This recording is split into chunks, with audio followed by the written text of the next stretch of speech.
ఈ వారానికి ఒక ప్రత్యేకత ఉంది. ప్రపంచమంతటా కూడా మట్టల ఆదివారం అంటారు, పామ్ సండే అంటారు. ఇది యూజువల్గా అంటే పునరుత్థాన దినానికి ముందు ఆదివారం అన్నమాట. ఈస్టర్కు ముందు ఆదివారం. సో దీనిని పామ్ సండేని ప్రపంచమంతటా కూడా వారు ఆచరిస్తున్నారు. సో మనము మరి ఈరోజు యొక్క ప్రాముఖ్యతను గురించి దేవుని యొక్క వాక్యంలో తెలుసుకున్నప్పుడు మనకు క్షేమాభివృద్ధి మనకు కలుగుతుంది. హల్లెలూయా. చిన్నప్పుడు నాకు గుర్తుంది, నాకు ఏమండి ఈత మట్టలు తప్ప నాకేం గుర్తులేదు. ఈత మట్టలు చిన్నప్పుడు ఈ ఆదివారం వచ్చిందంటే ముందు రోజు నుంచే ఈత మట్టలు తీసుకొని రెడీ చేసుకుంటాం అన్నమాట. ఈత మట్టలు తీసుకొని రెడీ చేసుకుంటాం. సో ఆదివారం చర్చికి వెళ్ళి అక్కడ అందరూ ఒక్కొక్కరు, అంటే ఖర్జూరం మట్టలు లేవు కదా మన దగ్గర, కాబట్టి ఆ జాతికి సంబంధించినటువంటి ఈత చెట్టు, ఆ యొక్క ఆకులు కొమ్మలు అవన్నీ కూడా ఏమంటే నరుకొని వచ్చి ఆ క్యాంపస్లో పెడతారు. సో దొరికిన వాళ్ళంతా కూడా తీసుకొని అవన్నీ ఇలా పట్టుకొని హోసన్నా హోసన్నా హోసన్ అంటూ ఏమండి చర్చి చుట్టూ ప్రదక్షిణలు చేసి తర్వాత మేము ఇంటికి వచ్చే వారం. సో ఆ ఈత మట్టలు తప్ప, హోసన్నా అని అరవడం తప్ప ఏమీ గుర్తుకులేదు నాకు. అయితే వాటికంటే మరి ఆ దినం యొక్క ప్రాముఖ్యత ఏమిటి, అనేక సంగతులు ఉన్నాయి. సో మనకు ప్రభు ఈరోజు మన కొరకు సిద్ధపరిచినటువంటి మాటలు మనము ధ్యానిద్దాం. ఇది ప్రాముఖ్యమైనది. ఎందుకు ప్రాముఖ్యమైందంటే 4 సువార్తలో కూడా వ్రాయబడింది. మత్తయి గారు రాశారు, మార్కు గారు రాశారు, లూకా గారు రాశారు, యోహాను గారు కూడా రాశారు. 4 సువార్తలో ఉన్నది. So this is very very important. 4 సువార్తికులు దీనిని వ్రాయేశారు అంటే, పరిశుద్ధాత్ముడు వ్రాయించాడంటే ఇందులో చాలా ప్రాముఖ్యత ఉన్నదని అర్థం. సో మనము కొన్ని భాగాలు చూద్దాం. మత్తయి సువార్త 21వ అధ్యాయం. మత్తయి సువార్త 21వ అధ్యాయము 1వ వచనం నుంచి చదువుదాం. 1వ వచనం నుంచి చదువుదాం. తరువాత యెరూషలేమునకు సమీపించి ఒలివ చెట్ల కొండ దగ్గర ఉన్న బేత్పదేకు వచ్చినప్పుడు యేసు తన శిష్యులలో 2 చూచి, మీ ఎదుట ఉన్న గ్రామమునకు వెళ్ళుడి, వెళ్ళగానే కట్టబడి ఉన్న ఒక గాడిదయు దానితోనున్న ఒక గాడిద పిల్లయు మీకు కనబడును, వాటిని విప్పి నా యొద్దకు తోలుకొని రండి. ఎవడైనాను మీతో ఏమైనను అనే ఎడల అవి ప్రభువునకు కావలసి ఉన్నవని చెప్పవలెను. వెంటనే అతడు వాటిని తోలిపెట్టునని చెప్పి వారిని పంపెను. ప్రవక్త వలన చెప్పబడినది నెరవేరునట్లు ఇది జరిగెను. అదేమనగా, ఇదిగో నీ రాజు సాత్వికుడై గాడిదను, భారవాహక పశుపిల్ల అయిన చిన్న గాడిదను ఎక్కి నీ యొద్దకు వచ్చుచున్నాడని సియోను కుమారితో చెప్పుడి అనున్నది.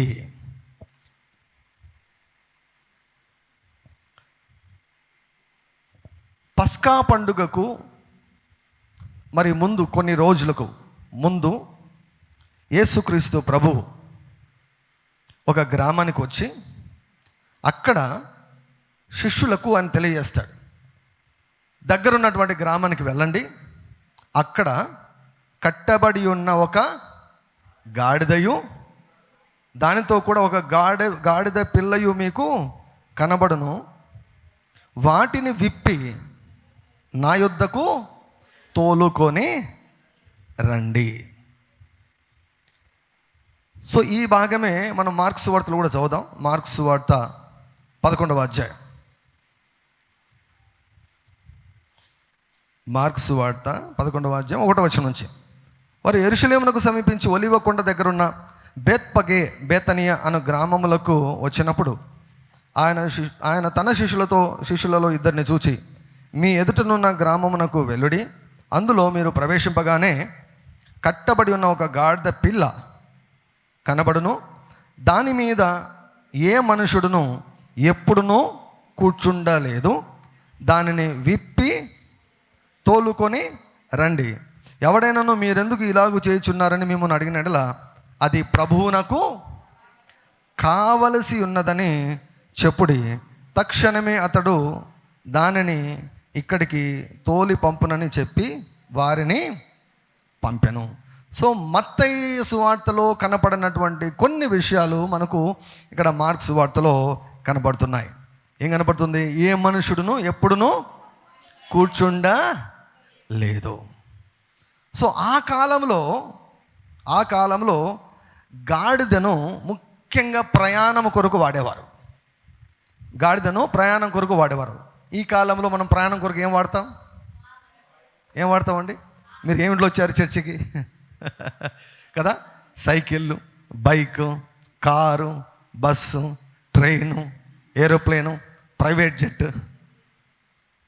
ఆ కాలంలో లేవు కదా, ఆ కాలంలో టెక్నాలజీ ఇంకా రాలేదు కదా. సో ఆ కాలంలో గాడిదను దేని కొరకు వాడేవారంటే ప్రయాణం కొరకు వాడేవారు. గాడిద పనే ఏంటో తెలుసా? ముఖ్యమైనటువంటి పని ప్రయాణం కొరకు వాడతారు. ప్లస్ ఏమండి, కొంచెం ఏదైనా బరువు ఉంటే ఆ బరువును మోసేదాన్ని కూడా వాడుతుంటారు. ఈ కాలంలో ఇవి కూడా మనకు కనపడుతుంటాయి. చాలాసార్లు ఈ డోబీస్ ఉంటారు కదా, చాకలి వాళ్ళు గాడిద మీద బట్టలన్నీ వేసుకుని పోతూ ఉంటారు అనమాట. బైబిల్లో చాలా ఆశ్చర్యకరమైనటువంటి విషయం ఏంటంటే గాడిద గురించి బైబిల్లో 142 సార్లు దేవుడు వ్రాయించాడంట. నాకు తెలిసి ఈ రోజు నుంచి మనం ఎప్పుడైనా మన తిట్లలో గాడిదను వాడం. నీకంటే గాడిద మేలు కదరా అని తిట్టాలేమో అనిపిస్తుంది. 140 times God mentioned donkey. 142 times 142 సార్లు బైబిల్లో గాడిద గురించి దేవుడు వ్రాయించాడు. సో ఇక్కడ కట్టబడి ఉన్నటువంటి మొదటి ప్రత్యక్షత ఏమిటంటే ఈ గాడిద ఉంది, గాడిద పిల్ల కూడా ఉంది.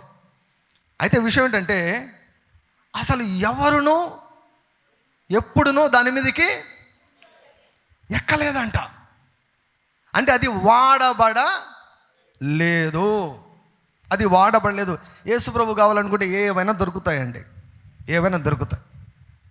గాడిదను కావాలంటే అయినా ఇలా సృష్టించవచ్చు, నోటి మాటతో కావాలంటే సృష్టించవచ్చు. సరే, నేను అనుకుంటాను ఒకవేళ గాడిద మనలాగా ఆలోచిస్తే మా ఓనర్ ఎందుకు, మా యజమానుడు ఎందుకు నన్ను ఇట్లా కట్టిపడేశాడు? అసలు నన్ను వాడుకోవడం లేదు. అందరూ గాడిదలంతా కూడా పోతుంటాయి, పని చేస్తుంటాయి. ఈ యజమానునికి అర్థం కాలేదు. అంటే ఎందుకో దాన్ని వాడుకోవాలని అనిపించలేదు దానికి. యజమానునికి ఎందుకో వాడుకోవాలని అనిపించకుండా ఆయన ఎందుకో మరి దాన్ని అది కట్టబడిన స్థితిలోనే ఆ గాడిదలు ఉంచేశాడు. గాడిద ప్లస్ గాడిద పిల్ల రెండు కూడా. మిగిలినగా వేరే గాడిదలు ఏమైనా ఉన్నాయేమో మనకు తెలియదు, కానీ 2 గాడిదలు మాత్రము అవి కట్టేసి వాటిని మాత్రం అస్సలు వాడుకోలేదు. ఆయన భద్రముగా అవి పుట్టినప్పటి నుంచి జాగ్రత్తగా చూసుకుంటూ ఉన్నాడు. ఎంతవరకు ఒక టైం వచ్చింది. మామూలుగా ఒక సామెత ఉంటుంది అన్నమాట, ప్రతి కుక్కకు ఒక టైం వస్తుందని. Every dog will have its own day. ప్రతి కుక్కకు కాదు, యాక్చువల్గా వాక్య ప్రకారం ప్రతి గాడిదకు ఒక టైం వస్తుంది. హల్లెలూయా.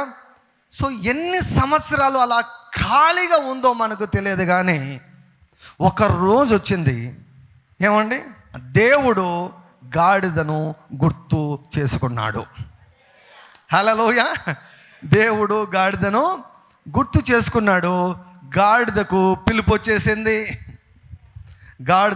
వచ్చేసింది. ఒక పాట కూడా ఉంది, నాకు తెలియదు కానీ వెతికితే కనపడుతుందేమో.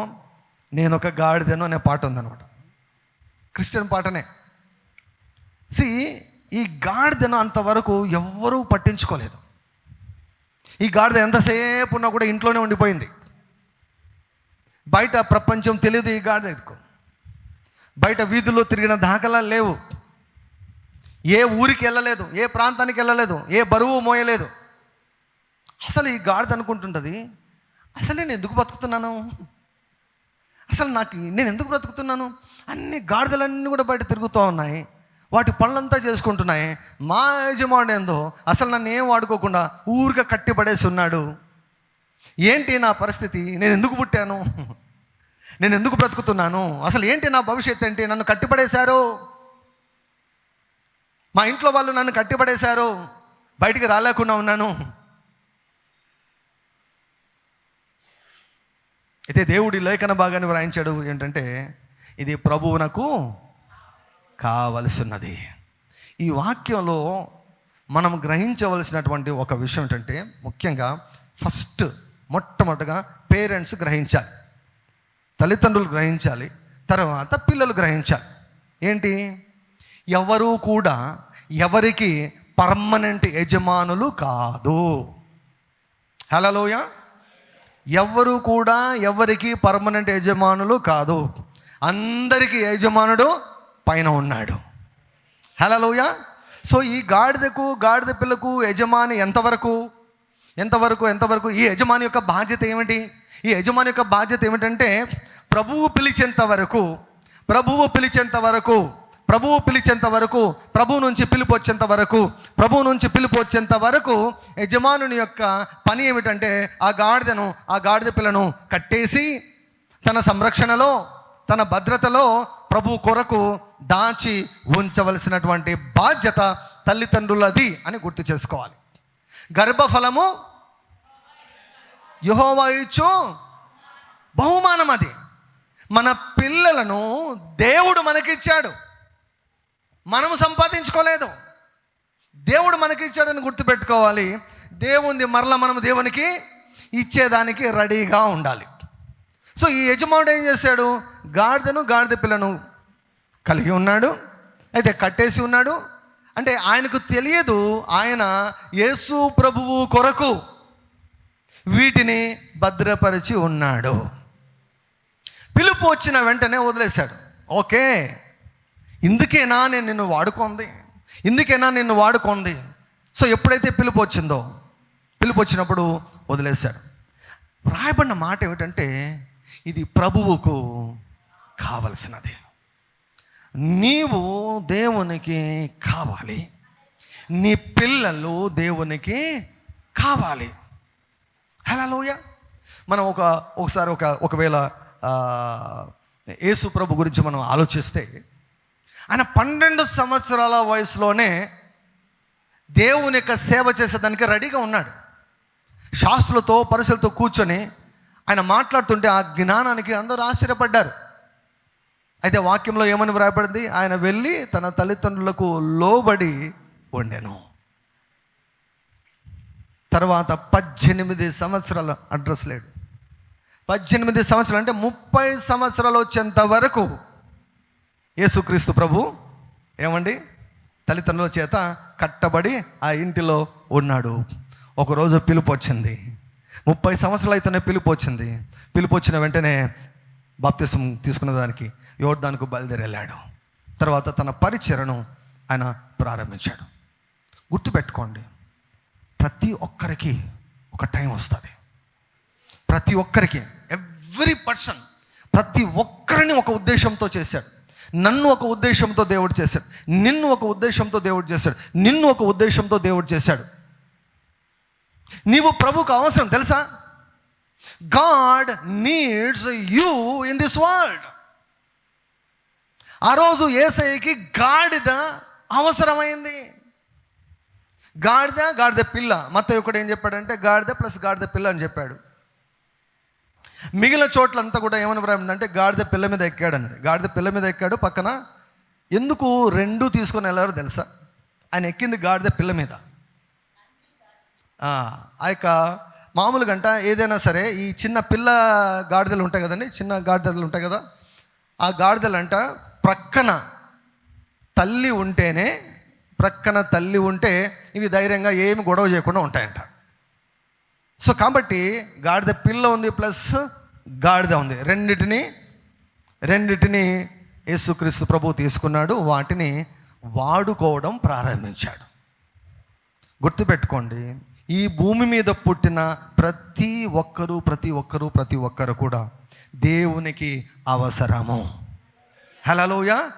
నేను దేవునికి అవసరము, నీవు దేవునికి అవసరము. దేవా నువ్వు నాకు కావాలి కాదు, దేవుడు ఏమంటున్నాడు తెలుసా? పరలోకము, నువ్వు నాకు కావాలి. తన ఎడల యథార్థ హృదయం కలిగిన వారిని బలపరచుటకై యెహోవా కనుదృష్టి లోకమందంతటా సంచారము చేయుచున్నది. God needs you. యెషయా గ్రంథం 6వ అధ్యాయంలో ఏంటంటే, మా కోసం ఎవరు వెళ్తారు? ఎందుకంటే భూమి మీద మానవుడు లేకుండా దేవుడు ఏమి చేయలేడు. భూమి మీద దేవుడు ఏదైనా కార్యం చేయాలంటే దేవునికి మానవుడు కావాలి. God needs you. ఆనాడు ఇది ప్రభువుకు కావాలి, గాడిద ప్రభువుకు కావాలి. దేనికి? ఆయనను మోసుకొని పోయేదానికి. హల్లెలూయా. అసలు మన పిలుపు ఏమిటో తెలుసా? మన పిలుపు ఏమండి? యేసుక్రీస్తు ప్రభును మోసుకొని పోవడమే మన పిలుపు. హల్లెలూయా, హల్లెలూయా. ఆదికాండం 12వ అధ్యాయంలో వ్రాయబడి ఉంటుంది. అబ్రహాముతో అంటాడు, అబ్రహామును పిలిచి అంటాడు, నేను నీ పేరును గొప్ప చేస్తాను. హల్లెలూయా. ఈరోజు ప్రపంచమంతటా గాడిద గురించి చెప్పబడినటువంటి, ప్రస్తావించబడినటువంటి సందేశమే ఉండదు. పామ్ సండే గురించి చెప్పారంటే గాడిద ఫోటో వేయాల్సిందే, గాడిద గురించి మాట్లాడాల్సిందే. ఎంత ఫేమస్ అయిపోయిందో చూడండి గాడిద. హల్లెలూయా. కొన్ని సంవత్సరాల్లో గాడిద ఏంటి, నేను ఎందుకు పుట్టాను, నాకు అసలు ఏం పని ఉంది, ఏ పని నా యజమానుడు వాడుకోలేదు, నన్ను కట్టిపడేశాడు, నా చుట్టూ కట్లు ఉండిపోయాయి, నాకు ఫ్రీడమ్ లేదు అనుకున్నదేమో. కానీ ఏమండి, సంవత్సరాల తరబడి 2000 సంవత్సరాలైనా కూడా ఇంకా ఆ గాడిద గురించి, ఆ గాడిద పిల్ల గురించి మాట్లాడుతూనే ఉన్నామన్నమాట. అది ఎందుకో తెలియదు కానీ దేవునికి గాడిద అంటే భలే ఇష్టం ఉన్నట్లుంది. ఏమండి, బిలామును గద్దించేదానికి గాడిదకు ఏమి ఇచ్చాడంట దేవుడు? మానవ స్వరం ఇచ్చంట, మనిషిలాగా మాట్లాడదంట గాడిద. యెహూ రాజు అయినప్పుడు కూడా ఏమండి, తర్వాత సొలొమోను రాజు అయినప్పుడు కూడా, సొలొమోను ఏమండి రిచెస్ట్ మ్యాన్ గాడిద మీద ప్రయాణం చేశాడు. గాడిద అంటే ఇప్పుడు మనం ఏమనుకోవచ్చు అంటే కార్ అనుకోవచ్చు, ఒక మంచి కార్. అది ఏ మంచి కార్ అంటే సెకండ్ హ్యాండ్ కార్ కాదు, అది ఎవడు ఎప్పుడు ఎక్కలేదంటే అర్థం ఏంటి? ఫస్ట్ హ్యాండ్ అన్నమాట. హల్లెలూయా. First hand. యేసుక్రీస్తు ప్రభు ఫస్ట్ హ్యాండ్ కార్ను తీసుకున్నాడు. దేనికి? ప్రయాణం చేసేదానికి. గాడిద పని ఏమిటంటే యేసుక్రీస్తు ప్రభును మోసే పని. ఈరోజు మన అందరి పని ఏమిటో తెలుసా? యేసుక్రీస్తు ప్రభును మనం మోసుకొని పోవాలి. ఎక్కడికి వెళ్ళినా, ఆఫీసుకి వెళ్ళినా ఎవరిని మోసుకొని పోవాలి? యేసు ప్రభును మోసుకొని పోవాలి. హల్లెలూయా, హల్లెలూయా. హాస్పిటల్కి వెళ్ళినా యేసు ప్రభును మోసుకొని వెళ్ళాలి, స్కూల్కి వెళ్ళినా యేసు ప్రభును మోసుకొని వెళ్ళాలి, కాలేజీకి వెళ్ళినా యేసు ప్రభును మోసుకొని వెళ్ళాలి, మార్కెట్కి వెళ్ళినా యేసు ప్రభును మోసుకెళ్ళాలి. ఎక్కడికి వెళ్ళినా కూడా మన పని, మన పిలుపు ఏమిటంటే యేసుక్రీస్తు ప్రభును మనం మోసుకొని వెళ్తే ఆయన తన పని తాను చేసుకుంటాడు. హల్లెలూయా. చాలాసార్లు నేను అనుకుంటాను, కొంతమంది విమర్శిస్తుంటారు, ఈ పాస్టర్లుగా ఉండాలా, సెలబ్రిటీలుగా ఉండకూడదు అంటుంటారు. నేను దానికి అస్సలు ఒప్పుకోను. నేను ఈ విషయంలో అవగాహన ఎవరికి ఉండాలంటే కేవలము ఆ పాస్టర్కి ఒక్కడికి అవగాహన ఉంటే చాలు. ఎవరికి అవగాహన ఉన్నా లేకుండా ఉన్నా. ఇమాజిన్ చేయండి, గాడిద పిల్ల కట్లు విప్పుతున్నారు. గాడిదకు దాని టైం వచ్చేసింది, కట్లు విప్పుతున్నారు. యజమానుడు వచ్చి అడిగాడు, ఏం చేస్తున్నారు మీరు? ఏంటి నా గాడిద పిల్లను ఎవరు, అసలు మీరు ఎవరయ్యా, మీరు ముఖం తెలియనటువంటి మీరు వచ్చి విప్పుతున్నారంటే వారు ఒకటే మాట చెప్పారు, ఇది ప్రభువునకు కావాలి. హల్లెలూయా అంటూనే ఆయన ఏమన్నాలో అర్థం కాక గమ్ముగైపోయాడు. హీ కెప్ట్ క్వైట్, వదిలేశాడు. అంటే అన్ని సంవత్సరాలు పెంచుకున్నటువంటి గాడిదను తన చెప్పు చేతిలో ఉండాలనుకోక ఏం చేశాడు? వదిలేశాడు. చాలామంది తల్లిదండ్రులు కూడా గుర్తుపెట్టుకోండి, మీరు మీ పిల్లల కోసం ప్రార్థన చేయండి. ప్రభువా, ఆ గాడిదకి ఎలా టైం వచ్చిందో నా పిల్లలకు ఎప్పుడు టైం వస్తుందో నాకు తెలియజేయండి, అప్పుడు నా పిల్లలను నీకు వదిలేస్తాను. హల్లెలూయా, హల్లెలూయా. అంతవరకు నేను నా సంరక్షణలో పెంచుతాను, అంతవరకు నా పిల్లలు నా సంరక్షణలో పెంచుతాను.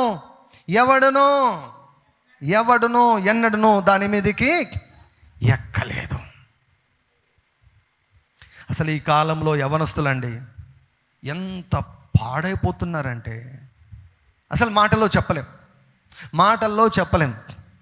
తల్లిదండ్రులారా, మీ పిల్లలకు క్రమశిక్షణ అనే కట్లు కట్టండి. హల్లెలూయా. క్రమశిక్షణ అనే కట్లు కట్టండి. చాలామంది ఫ్రీడమ్ అంటారు కదా. ఫ్రీడమ్ అంటే నిజమైనటువంటి స్వాతంత్రం అంటే ఏది నచ్చితే అది చేయడం కాదు. ఏమండి?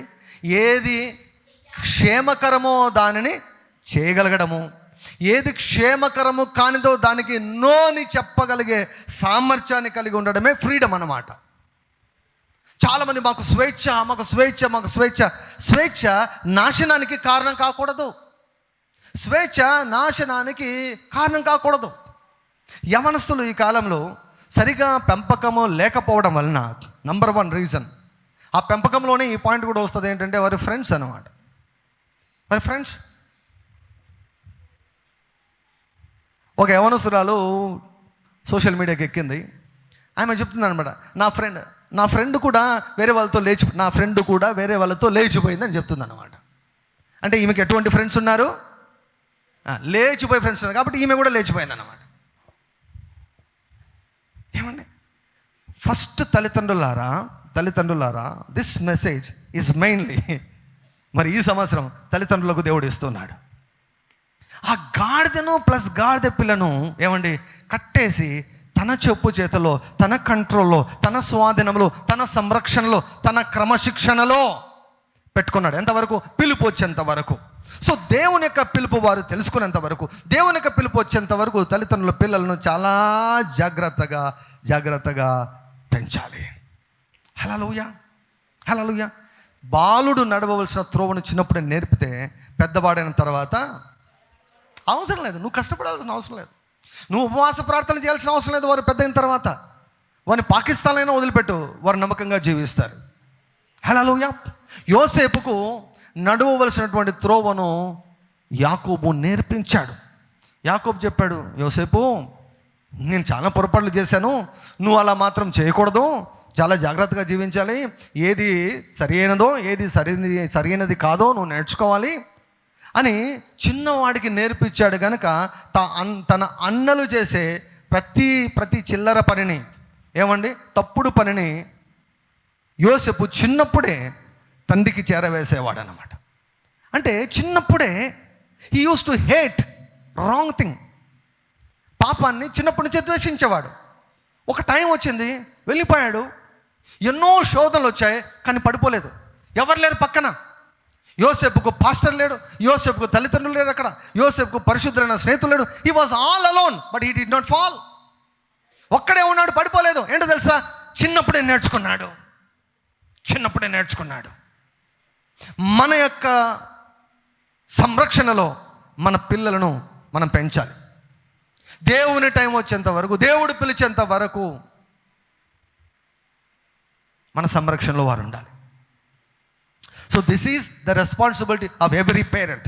ఇది తల్లిదండ్రుల యొక్క బాధ్యత. ఎవడునూ దాని మీదకి ఎక్కలేదు. అసలు గుర్తుపెట్టుకోండి, never be very careful about the friends of your children. మీ పిల్లల యొక్క స్నేహితుల గురించి ఒక్కసారి ఆలోచించండి. స్నేహితులు లేకుండా పర్వాలేదు, కానీ కొంతమంది ఏమంటారు తెలుసా? మా నాన్నే నాకు బెస్ట్ ఫ్రెండ్, మా అమ్మనే నాకు బెస్ట్ ఫ్రెండ్. వీళ్ళు చూడండి, ఇలా మాట్లాడే వాళ్ళు జీవితంలో బాగుపడతారండి. చిన్నప్పుడేమో బాగా తల్లిదండ్రులకు దగ్గర ఉంటారు, టీనేజ్ మొదలవుతూనే వాళ్ళకు తల్లిదండ్రుల కంటే ఫ్రెండ్స్ ఎక్కువ అవుతారు. లోకం బాగాలేదండి, లోకము ఏమాత్రం కూడా బాగలేదు. It's very dangerous out side. చాలా అపాయకరంగా ఉంది. నేను పుట్టింది 1973లో. అప్పటి కాలమున ఉన్నటువంటి పరిస్థితులు ఇప్పట్లో లేవు. ఆ కాలం ఉన్నట్టు ఇప్పుడు అసలు లేదండి. తెలివి పెరిగింది, జ్ఞానం పెరిగింది, టెక్నాలజీ అన్నీ పెరిగాయి, కానీ విలువలు మాత్రం పూర్తిగా పతనమానం పోతున్నాయి. విలువలు పూర్తిగా పతనమైపోయాయి.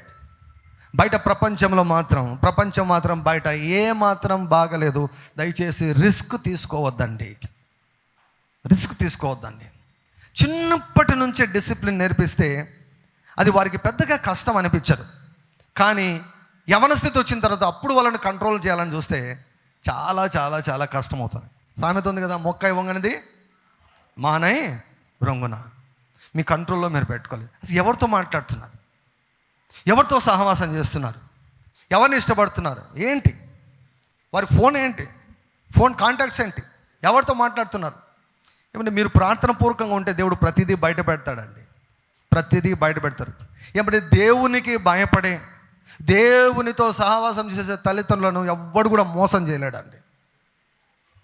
దేవునితో సహవాసం చేసే వాళ్ళను ఏ కొడుకు కానీ ఏ కూతురు కానీ మోసం చేయలేదు, అంతే. Hallelujah. So you daily every day you pray for children. వారు పాడైపోయిన తర్వాత ప్రార్థన చేయడం కాదు. నేను చెప్తున్నా కదా, రోగం వచ్చిపోవడం కాదు, అసలు రోగమే రాకుండా చూసుకోవాలి. ఎవడు ఎన్నడూ దాని మీదకి ఎక్కలేదంట. హల్లెలూయా.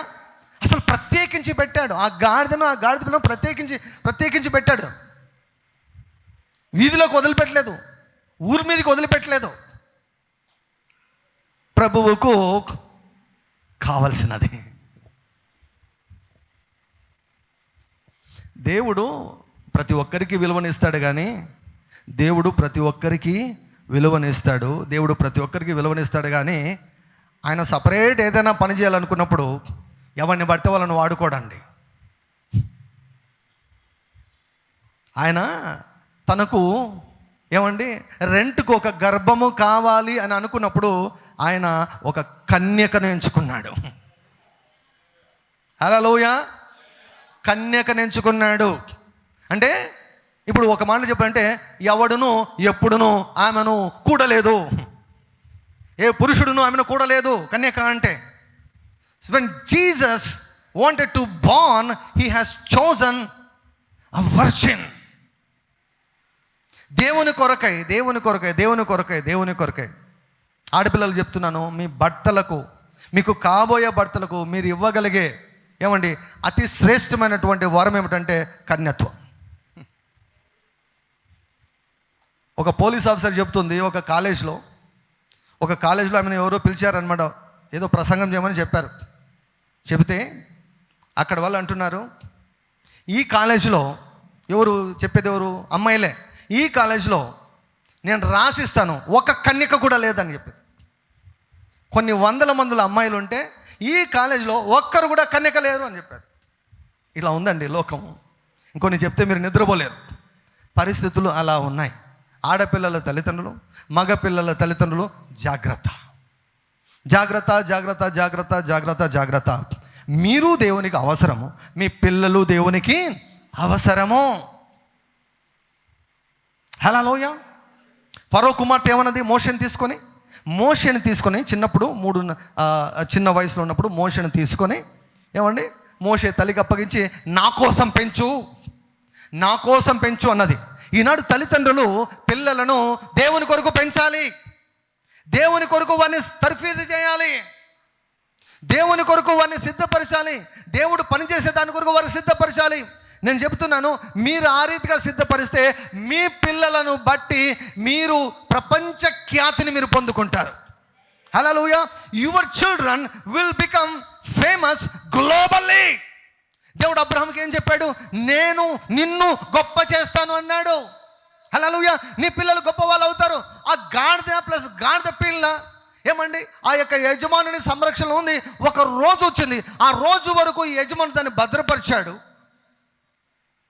ఎప్పుడైతే యేసయ్యకి కావాలన్నాడో, యేసయ్య చేతునికి వదిలేశాడో, ఆ రోజు నుంచి ఈ యజమానుడు ఫేమస్ అయిపోయాడు. యజమాని యొక్క గాడిద పిల్ల రెండు ఫేమస్ అయిపోయాయి.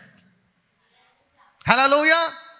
నీ పిల్లలను దేవుని కొరకు పెంచితే, నీ పిల్లలను దేవుని కొరకు ప్రత్యేకిస్తే, నీ పిల్లలను దేవుని కొరకు భద్రపరిస్తే, నీ పిల్లలు గ్లోబల్గా ప్రపంచవ్యాప్తి ఖ్యాతిని వారు పొందుకుంటారు. మీరు ఎక్కడి వారైనా, మీరు ఏ పల్లెటూరులో ఉన్నా, ఏ పట్టణంలో ఉన్నా, మీ పిల్లలను బట్టి మీ తల ఎత్తుకొనబడుతుంది. హల్లెలూయా. We should learn how to bring forth our children.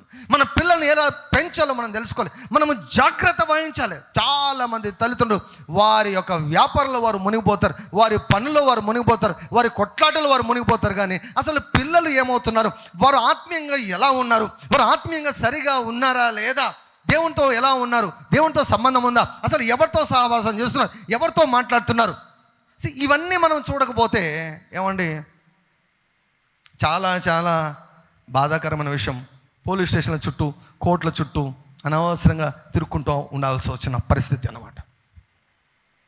యజమానుడు గాడిద పిల్లను పెంచారు, ఎవడును ఎప్పుడునూ దాని మీద ఎక్కలేదంట.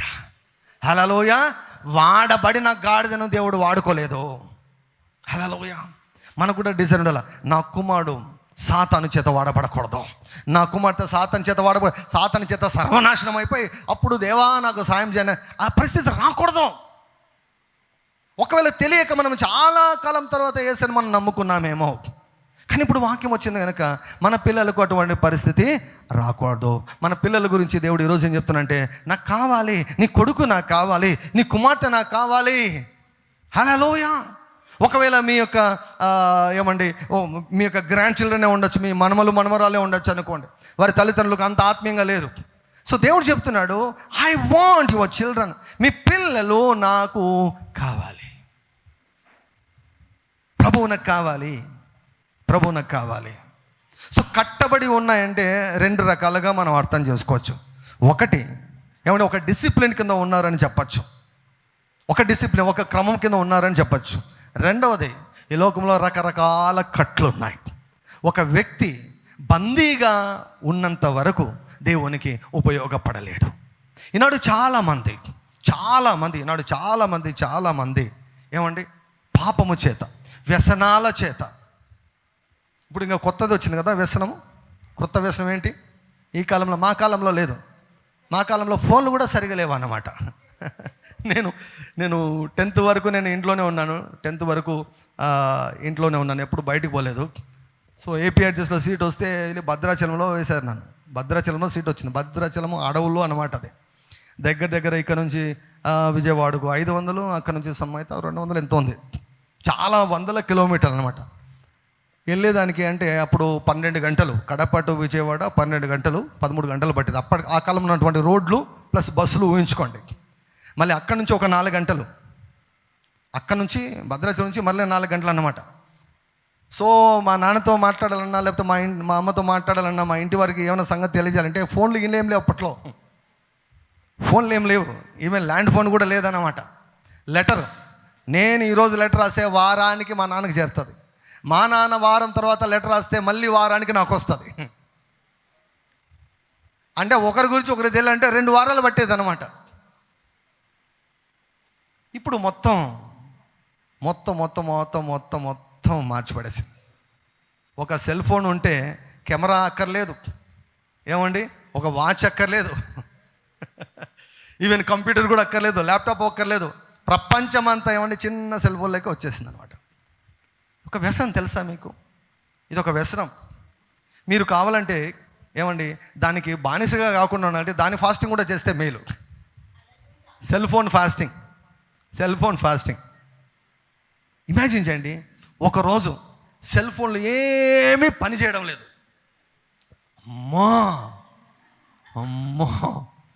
అమ్మో యేసయ్యా, ఆ పని మాత్రం చేయద్దు యేసయ్యా. నేనైతే మాత్రం ఒక రోజన్నా ఎవరి సెల్ ఫోన్లో పని చేయకూడదు.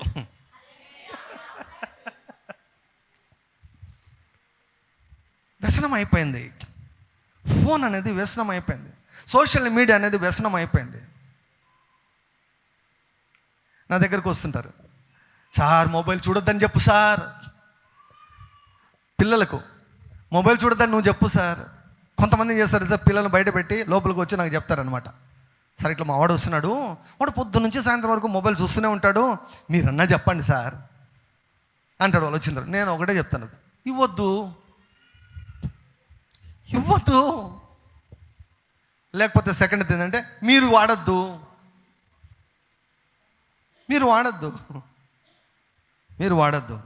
వ్యసనం, ఇవి కట్లు. సో ఇటువంటి బంధకాల్లో ఉన్నంత వరకు కొంతమందికి త్రాగుడక బంధకాలు, కొంతమంది మనుషుల బంధకాలు ఉండిపోయారు. వ్యసనాలు, బంధకాలు.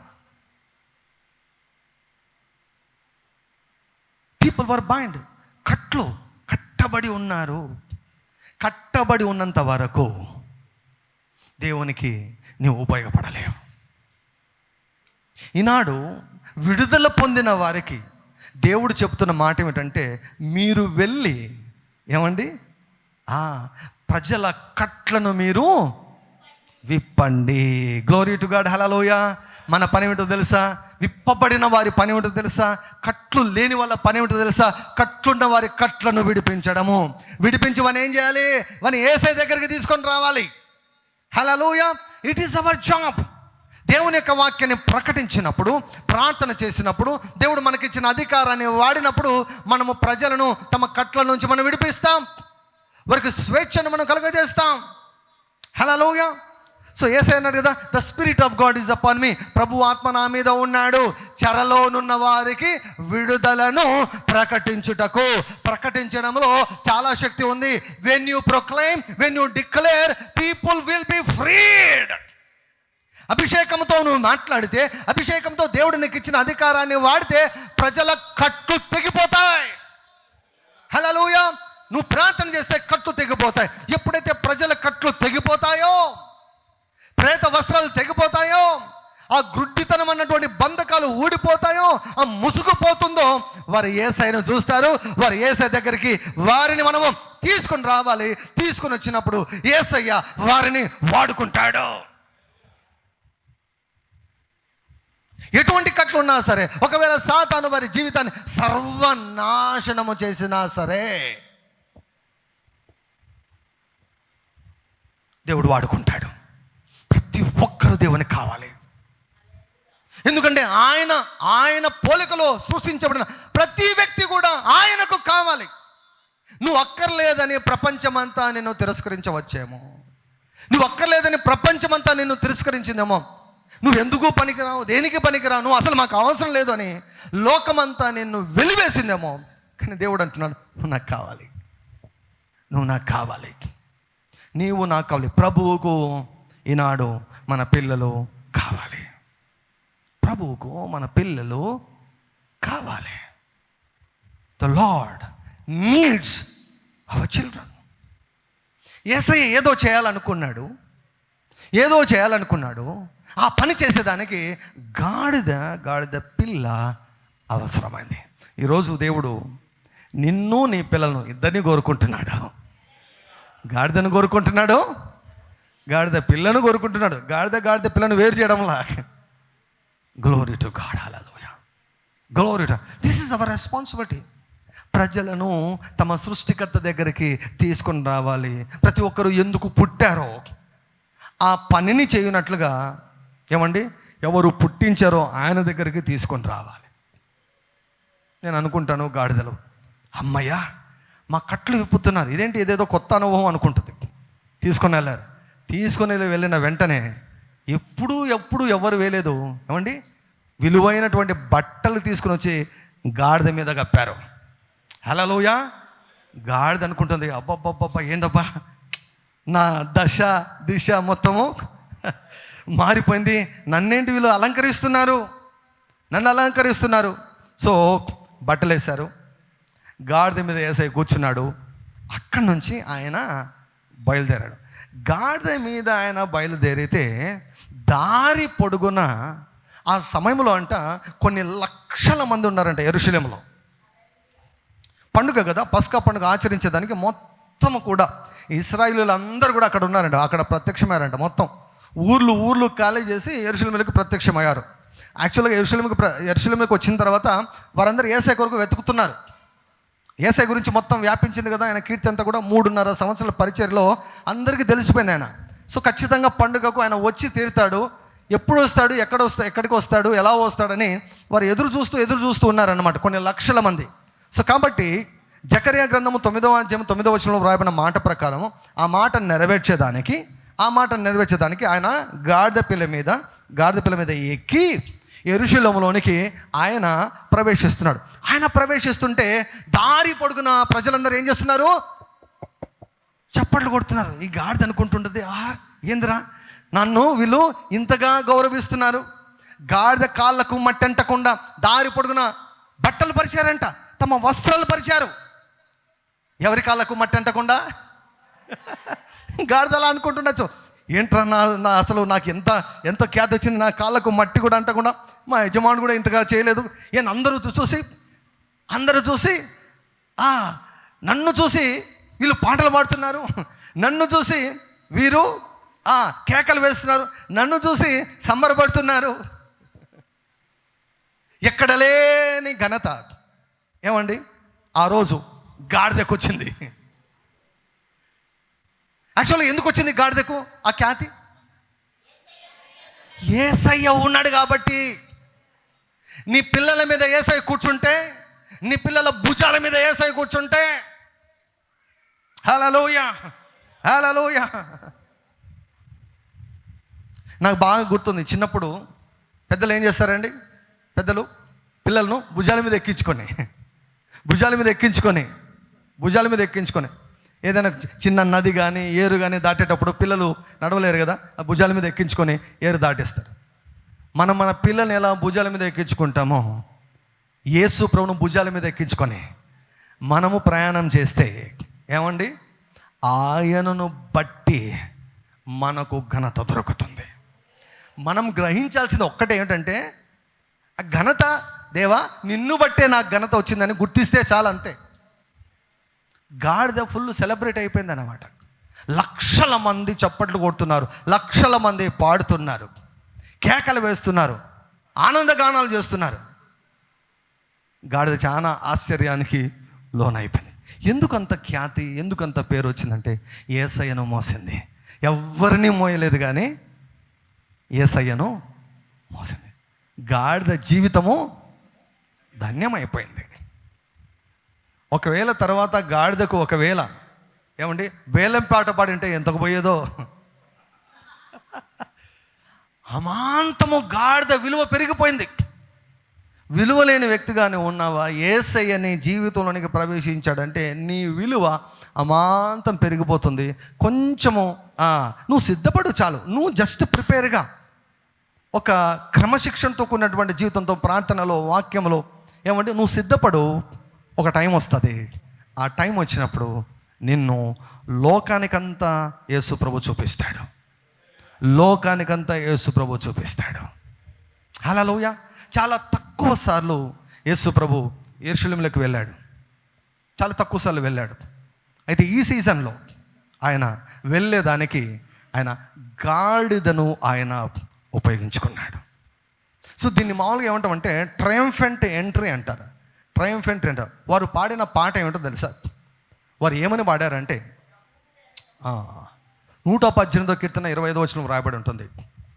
దయచేసి దేవా నన్ను రక్షించుము, దయచేసి నన్ను అభివృద్ధి పొందించుము అని తెలుగులో ఉంటుంది. ఇంగ్లీష్లో ఏముంటుందంటే, Lord we beseech thee save me now, send prosperity now. Hosanna అంటే అర్థం ఏమిటంటే ఇప్పుడే రక్షించు. యాక్చువల్గా ఆ కాలంలో ఇశ్రాయేలీయులందరినీ కూడా రోమా ప్రభుత్వం ఏలుతుండేది. రోమా ప్రభుత్వము ఏమండి దేవుని యొక్క పిల్లలను అణచివేసి వారికి స్వాతంత్రం లేకుండా బానిసలుగా ట్రీట్ చేస్తూ ఉంది రోమా ప్రభుత్వం. సో కనుక వీరంతా ఏం కలలు కన్నారంటే, మా కొరకు మెస్సయ్య వస్తాడు, మా కొరకు రక్షకుడు వస్తాడు, రక్షకుడు వచ్చి రోమిల నుంచి మమ్మల్ని విడిపిస్తే చాలు అని అనుకునే వారు యేసు ప్రభువును ఏమండి రాజుగా వారు ఊహించుకొని, యేసుక్రీస్తు ప్రభువా మా రాజా, నీవు ఇన్ని గొప్ప కార్యాలను చేశావు, ఇప్పుడు రోమిల నుంచి మమ్మల్ని విడిపించండి, మమ్మల్ని రక్షించండి అని ఒక వర్గము కేక వేస్తే, మరొక వర్గము యేసు ప్రభు చేసినటువంటి అద్భుతాల గురించి మాట్లాడుతున్నారంట. కొన్ని లక్షల మంది. అయితే పామ్ సండే రోజు ఏం జరిగిందో తెలుసా? ఆయన వెళ్ళి గాడిద మీద వెళ్ళి వీటన్నిటిని కూడా అంగీకరించాడు. వారు స్తుతిస్తుంటే ఆస్వాదించాడు. అలా టెంపుల్ దగ్గరికి వెళ్ళాడంట, మందిరం దగ్గరికి వెళ్ళి అలా అలా అలా అలా చూసి మొత్తం అంతా కూడా మందిరం అంతా చూసి మళ్ళీ రిటర్న్ కొట్టాడు. లాజరు వాళ్ళ ఇంటికి మళ్ళీ గాడిద మీద రిటర్న్ కొట్టాడు. మరుసటి రోజు వెళ్ళాడు అన్నమాట. మరుసటి రోజు మళ్ళీ యెరూషలేముకి వెళ్ళాడు. సో దాని తర్వాత కొన్ని రోజులకే ఏమంటే యేసు పస్కా పండుగ రావడం, యేసుక్రీస్తు ప్రభు అరెస్ట్ కావడం, ఇదంతా కూడా జరిగింది. అయితే ఈ లక్షల మంది హోసన్న జయము జయము జయము జయము, సర్వోన్నతమైన స్థలంలో జయము, హోసన్న హోసన్న అని కేకలు వేసినటువంటి వారు ఆ రోజు తర్వాత చాలా నిరుత్సాహపడ్డారు. They were very much discouraged about Jesus, very much discouraged about Jesus. అసలు ఆ రోజు ఆ జన సంద్రాన్ని చూస్తే అసలు పరిసయ్యులు, శాస్త్రులు ఏమన్నా తెలుసా, మనం ఏమేమో చేయాలనుకున్నాం, ఏమీ చేయలేకపోయాం. చూడు, లోకమంతా ఆయన వెంట పోతుంది, లోకమంతా ఆయన వెంట పోతుంది. యేసు ప్రభు అక్కడ ఒక్క మాట అనుకుని ఉంటే ఏమండి, రోమా ప్రభుత్వాన్ని తన్ని అవతలకు పంపించేవాడు. ఏంది, మనుషులంతా ఉపయోగించుకునే తిరుగుబాటు లేపింటే రోమా ప్రభుత్వము ఉండేది కాదు. ఈనాడు మన దేశంలో కూడా క్రైస్తవులు చూడండి, మీకు అందరికీ తెలుసు, అందరు చూస్తున్నారు, అందరు వింటున్నారు. ఎలా ఉందంటే, పాలు పిల్లి కళ్ళు మూసుకొని నన్ను ఎవరు చూడడం లేదంటుందంట. చెప్పేవన్నీ అబద్ధాలు. ఎంత ఘోరం అండి, ఎంత అన్యాయం అండి, ఎంత దుర్మార్గం అండి, ఎంత దుర్మార్గం. అసలు క్రైస్తవులు ఏమండి, మీక్నెస్కు పేరు. క్రైస్తవులు ఏమైనా బ్యాంకులను దోచినట్లు కానీ, బస్సులను తగలబెట్టినట్టు కానీ, ఏమండి ఎవరైనా వాళ్ళ మీదకి వెళ్ళి వీళ్ళ మీదకి వెళ్ళి చంపినట్లు కానీ ఎక్కడ కూడా లేదు. నోరు తెరిస్తే వీళ్ళు తిరుగుబాటు చేస్తున్నారు, అల్లర్లు రేపుతున్నారు. ఇప్పుడు ఒక మీటింగ్ జరిగితే ఏమండి, మన రాష్ట్రంలో ఒక మీటింగ్ జరిగితే, కొంచెం పెద్ద మీటింగ్ జరిగితే 20 లక్షల మంది వస్తారు. 20 లక్షల మంది పోయి పడితే తట్టుకుంటారా? ఎవరైనా తట్టుకుంటారా? ఆ రోజు కూడా అటువంటి అవకాశం వచ్చింది. రోమా ప్రభుత్వాన్ని తన్ని అవతలకి వెళ్ళాలంటే దగ్గర చాలా లక్షల మంది వచ్చారు యేసు ప్రభు చేతిలోనికి. వారిని వాడుకొని రోమా ప్రభుత్వాన్ని దించేసిండొచ్చు. ప్రజలకు చాలా శక్తి ఉంటుందండి.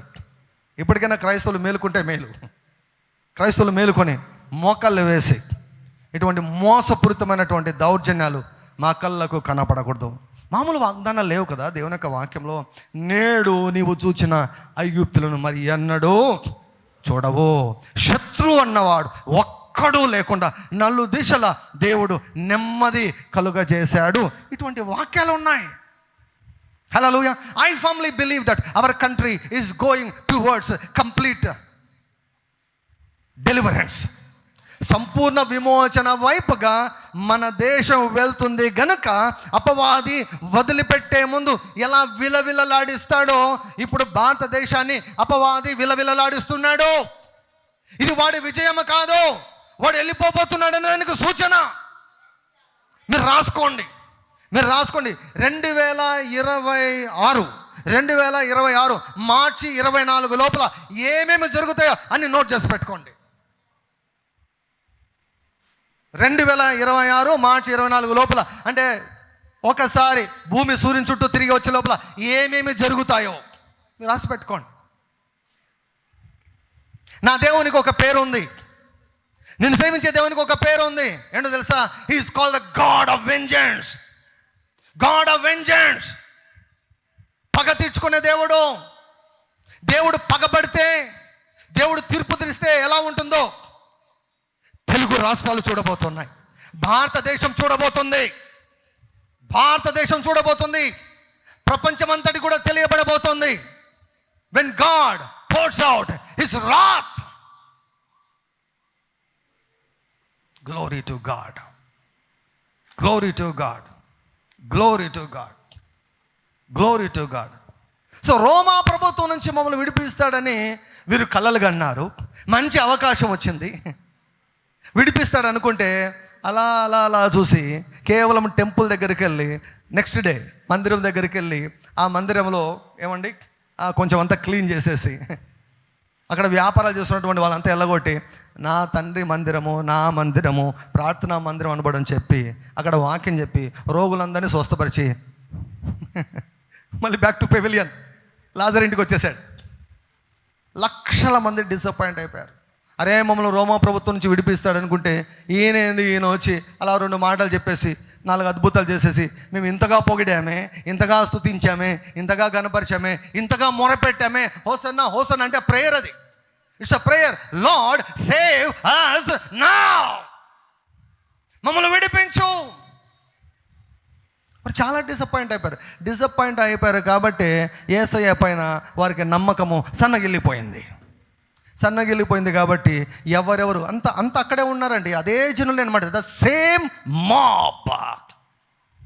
ఏ గొంతులైతే హోసన్నా హోసన్నా అన్నారో, ఏ గొంతులైతే రాజు రాజు అన్నారో, ఏ గొంతులైతే సర్వోన్నతుడు అన్నాడు, ఏ గొంతులైతే అభిషేకించబడినటువంటి వాడు దైవజనుడు అన్నాడో, వాళ్ళు ఏమన్నారు తెలుసా? అవే గొంతులు సిలువ వేసి చంపేయండి, మాకు ఉపయోగపడతాడని అనుకున్నాం, మమ్మల్ని ఏదో రోమ ప్రభుత్వం నుంచి విడిపిస్తాడని మేము కలలు కన్నాం, మేము మొరపెట్టాం, ప్రార్థించాం, ఖర్జూరపు మెడలు చేత పట్టుకున్నాం, సెలబ్రేషన్ చేశాం.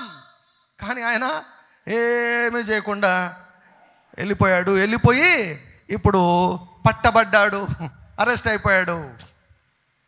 ఇంకా ఆయన మాకు ఎందుకు పనికిరాడు, ఎలా మాకీనా చంపేసేయండి. ఎప్పుడు కూడా గుర్తుపెట్టుకోండి, మనుషుల పైన ఆశలు పెట్టుకోవద్దు. ఈరోజు పొగిడేవాడే రేపు తిట్టాడు.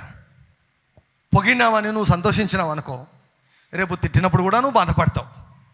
పొగిడితే నువ్వు సంతోషించలేదనుకో, రేపు తిట్టినప్పుడు కూడా పెద్దగా ఫీల్ కావు. అందుకే పొగడ్తలు, విమర్శలు అన్నీ దేవునికి అప్పగించేసేయండి. వారికి తెలియనటువంటి విషయం ఏంటంటే, వారిని శాశ్వతముగా అసలు సిసలైన శత్రువు చేతిలో నుంచి యేసయ్య విడిపించబోతున్నాడు అని వారికి తెలియలేదు. రోమన్స్ పడిపోతే చాలు, ఈ గవర్నమెంట్ పడిపోతే చాలు అని నువ్వు అనుకుంటున్నావేమో. దానికంటే మించినటువంటి ఆలోచనలు దేవునికి ఉన్నాయి. గుర్తుపెట్టుకోండి, నేను ప్రవచిస్తున్నాను, యేసుక్రీస్తు ప్రభు దయ్యాన్ని గద్దించినప్పుడు ఆ దయ్యం పట్టినటువంటి వాణ్ణి ఎలా విలవిలలాడించి వెళ్ళిపోయాడో, భారతదేశం విషయంలో కూడా సాతాను మనుషులను వాడుకొని, అధికారులను వాడుకొని, నాయకులను వాడుకొని విలవిలలాడిస్తున్నాడు. ఇది నాశనం వైపుగా వెళ్ళడం లేదు, ఉజ్జీవం వైపుగా వెళ్తుంది.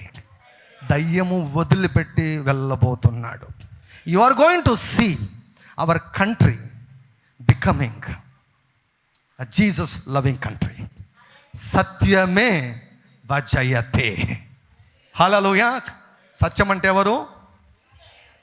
యేసే సత్యం, నేనే సత్యం అన్నాడు. Glory to God. అందుకే ఈ ప్లాన్డ్గానే ప్రణాళికతోనే దేవుడు తోమాను మన దేశం కొరకు ఆయన నియమించాడు. మన దేశం పైన దేవుని యొక్క కనుదృష్టి చాలా చాలా ఎక్కువగా ఉన్నది. కాబట్టి దేవుడు ఏదో గొప్ప కార్యం చేయబోతున్నాడు కనుక సాతాను గాడు ఏం చేస్తున్నాడంటే ఇలా విలవిలలాడిస్తున్నాడు. అయితే ఈ సమయంలో క్రైస్తవులు మేలుకొని శరీర రీతిగా కాకుండా ఆత్మీయంగా పోరాడితే గొప్ప విజయాన్ని దేవుడు సంఘానికి అప్పగిస్తాడు. హల్లెలూయా, హల్లెలూయా, హల్లెలూయా, హల్లెలూయా. దేవుని యొక్క సన్నిధిలో ప్రవీణ్ గారు సంతోషంగా ఉన్నారు, ఆనందంగా ఉన్నారు. ఆయన డ్యాన్స్ వేసుకుంటూ ఉంటారు, సంతోషంగా ఉంటారు. హల్లెలూయా. అయితే దేవుడు దీనిని వాడుకొని ఖచ్చితంగా గొప్ప కార్యాలు దేవుడు చేస్తాడు. సో పామ్ సండే రోజు ఏమండి, దేవుడు అన్ని సంవత్సరాలు వెయిట్ చేసినటువంటి గాడిద పిల్లను దేవుడు మహిమపరిచాడు. హల్లెలూయా. దేవుడు ఘనత ఇస్తే ఎట్లా ఉంటుందో తెలుసా? దేవుడు ఘనత ఇస్తే ఎలా ఉంటుందో తెలుసా? తరతరాలు అనుకుంటారండి. హల్లెలూయా. ఇప్పుడు ప్రవీణ్ గారిని త్రాగుబోతు అని ఏమండి ప్రపంచమంతా కోడె కూసినా కూడా క్రైస్తవులు మాత్రం నమ్మరు.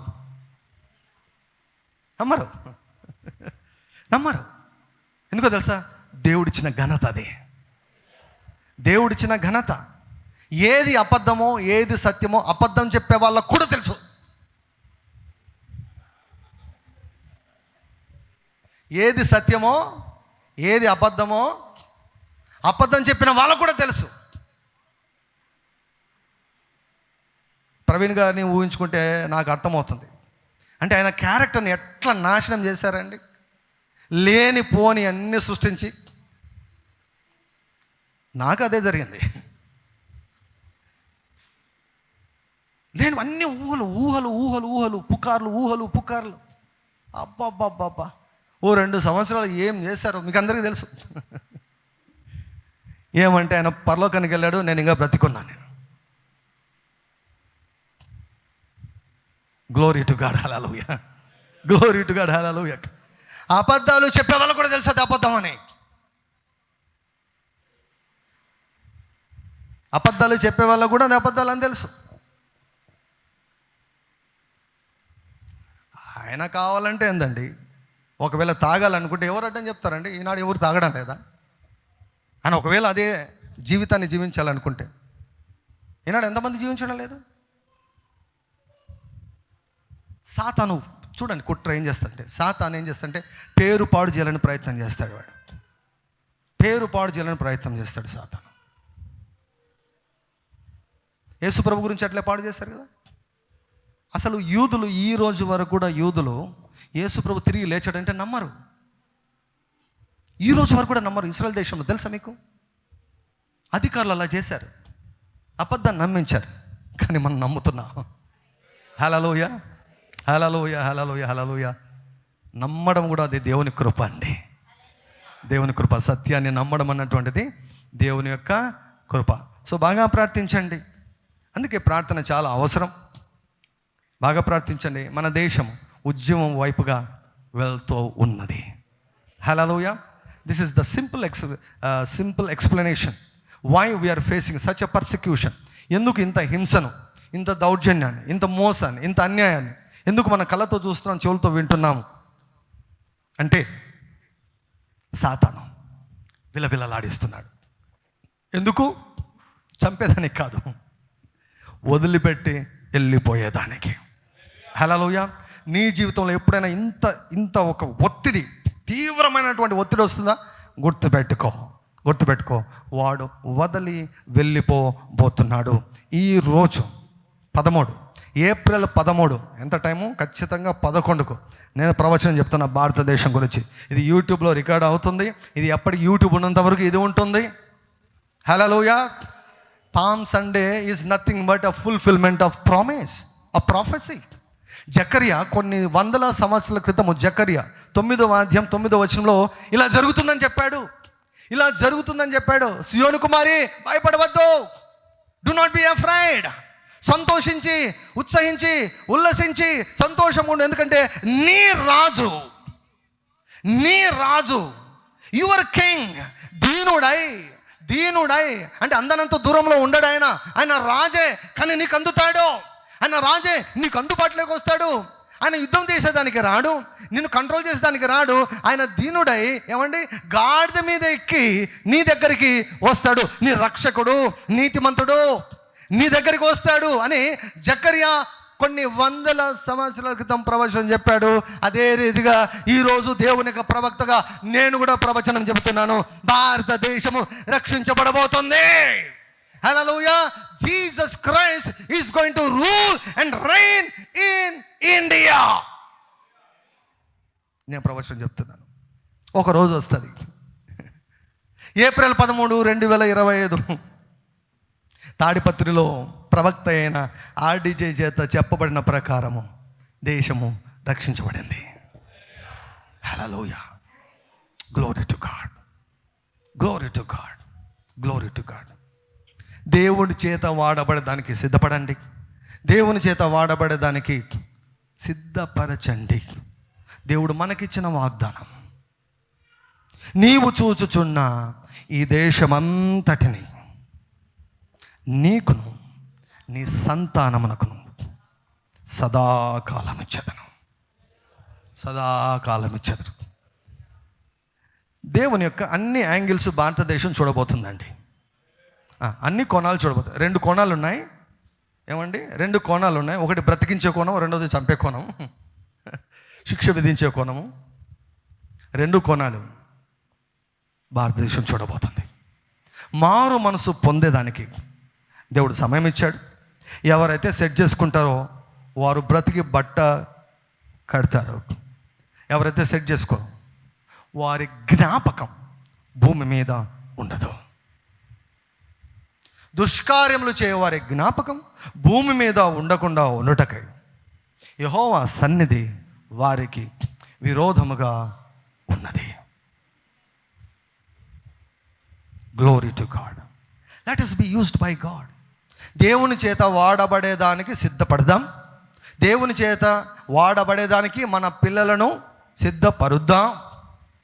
దేవుని చేత వాడబడి దేవునికి ఏమండి ఆయన మహిమకు కారణమవుదాం. అలా అయినప్పుడు నువ్వు వద్దనుకున్నా కూడా నువ్వు గొప్పవాడివి, గొప్పదానివి అయిపోతావు. వద్దనుకున్నా కూడా నీ పేరు ప్రపంచమంతా వినపడుతుంది. యేసయ్యను మోసుకొని పోయి ఏమండి గాడిదల్లాగా ఉండడం ఎంత గొప్ప విషయం ఏమండి. దేవుడు కూడా ఏమన్నాడు తెలుసా? ఒక్క వాక్యం చెప్పి నేను ముగిస్తాను. దేవుడు అన్నాడు తెలుసా? మీకంటే గాడిదలు మేలు అన్నాడు దేవుడు.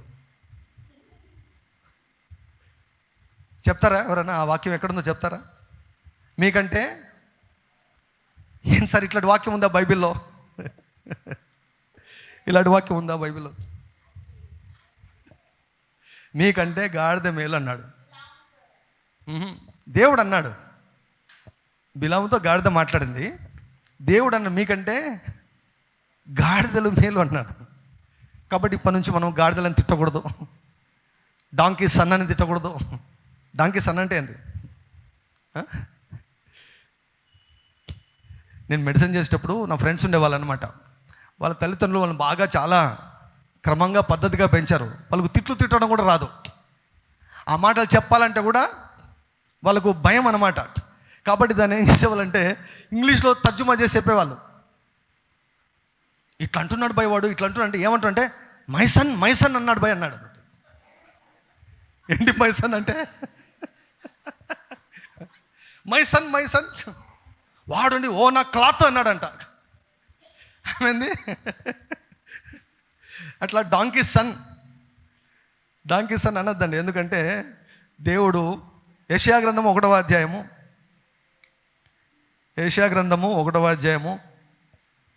2-3 వచనాలు. యెహోవా మాటలాడుచున్నాడు, ఆకాశమా ఆలకించుము, భూమి చెవియొగ్గుము. నేను పిల్లలను పెంచి గొప్పవారినిగా చేసి తిని వారు నా మీద తిరుగుబడి ఉన్నారు. ఎద్దు తన కామాందు నెరుగును, గాడిద సొంతవాని దొడ్డి తెలుసుకును. ఇశ్రాయేలుకు తెలివి లేదు. నా జనులు ఏమంటున్నాడు దేవుడు? గాడిదకు తన ఇల్లు ఏదో తెలుసు, తన కుటుంబం ఏదో తెలుసంట. గాడిదకు తన తండ్రి ఎవరో తెలుసు, తన తల్లి ఎవరో తెలుసంట. ఇశ్రాయేలులకు బుద్ధి లేదు, బుద్ధి లేని నాయలు, తెలివి లేని నాయలు, మీకంటే గాడిదలు మేలు అన్నాడు. కాబట్టి ఈరోజు నుంచి గాడిదని ఎప్పుడు కూడా తిట్టద్దండి ఎవరిని కూడా. అది తిట్టు కదా, అది ప్రశంస అవుతుంది అన్నమాట. హల్లెలూయా, గ్లోరీ టు గాడ్. సిద్ధపడదాం, దేవుని చేత వాడబడదాం, దేవుని యొక్క రాజ్యాన్ని విస్తరింపచేద్దాం.